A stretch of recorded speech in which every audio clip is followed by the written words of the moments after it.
we have to start appreciating that the road that you have in a rural area, it might be smaller, but it should be of the same standard and quality as the one that we have in what we are calling the urban areas.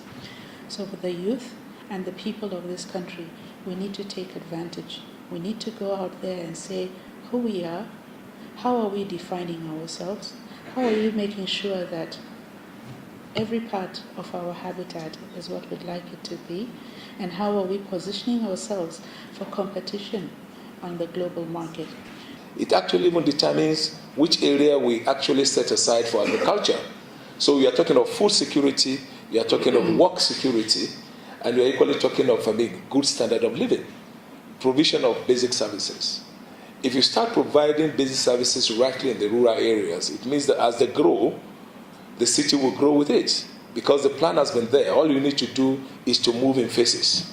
We want to look at the next 50 years, and everybody says Africa is a growing continent. It is the only continent where we're having phenomenal growth of between 7% and above.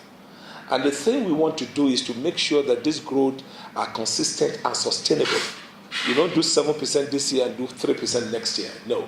We're looking at a trend where you can have 7% consistently for a decade.